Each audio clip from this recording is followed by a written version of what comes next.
ఎంత క్యూట్ గా ఉన్నాడంటే ఆ బొమ్మ చాలా క్యూట్ గా ఉండింది. ఎత్తుకొని తిప్పేసింది పార్వతీదేవి ఆ బొమ్మని. ఆమెను ఎత్తుకొని తిప్పేసి ఆ పిల్లవాడు చాలా అల్లరి చేసేవాడు అనమాట. నందితో బాగా అల్లరి చేసేవాడు. నందిని కొట్టేవాడు. ఒకసారి వెనకాల వచ్చి ముట్టి మీద కొట్టేసి వెళ్ళేవాడు. మంచు మీద అట్ట ఆడుకుంటా ఉండేవాడు అనమాట. ఒక రోజు పార్వతీదేవి, నాయనా నేను స్నానానికి వెళ్తున్నాను గణేష, నువ్వు లోపలికి ఎవరిని రానివ్వవద్దు అంటే, సరే అమ్మా నేను లోపలికి ఎవరిని రానిను అని చెప్పేసి ఒక కర్ర చేతిలో పట్టుకొని తిరుగుతూ ఉన్నాడు.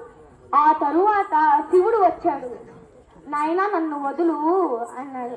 కాదు స్వామి, లోపల అమ్మగారు స్నానం చేస్తున్నారు, స్నానం చేసి అమ్మ ఆజ్ఞాపించాక మిమ్మల్ని వదులుతాను తండ్రి అంటే, నేను ఆ పతిదేవులను, నన్ను వదులు అంటే, ఓ అయితే మీరు నా నాన్నగారా? తండ్రి గారు, నేను మిమ్మల్ని వదలడం కుదరదు, మీ మాట నేను ఆజ్ఞాపించుకుంటే అమ్మ మాట ఉల్లంఘించినట్లు అవుతుంది, నాకు క్షమించండి అంటే, శివుడు ఎంత మొత్తుకున్నా కూడా గణపతి ఒప్పుకోలేదు. అందుకని శివుడికి కోపం వచ్చి వెళ్ళిపోయాడు. తర్వాత నందిని పంపించాడు.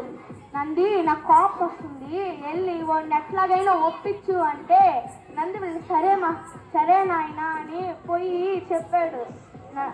వదులు, నాకు కోపం వస్తుంది, ఆయన కోపం వస్తే నాకు కూడా వస్తుంది, ఆయన మూడో కన్ను తెరిచారంటే ఈ భూలోకం అంతా భస్మం అయిపోతుంది, ఇంకా నీ ప్రాణాలు ఏమవుతాయో చూసుకొని ఆయన, నేను చెప్తున్నాను నీ ఇష్టం అంటే, నేను ఒప్పుకోను, నేను మా అమ్మ మాట ఉల్లంఘించను అని వాదిచ్చాడు.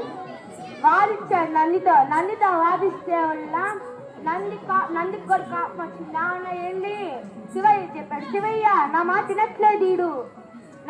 తినట్లేదు అవునా అంటే, అవునా రాక్షసుల్ని పంపించాయంట, నువ్వు వెళ్ళి ఈ సంగతి చూసుకోరా, జిట్టు పట్టుకొని లాక్కోరా నువ్వు అని చెప్తే, ఆ రాక్షసులు వెళ్ళి ఆయనతో ఎంత పోట్లాడినా కూడా ఏ ప్రయోజనం లేదు. ఒక్క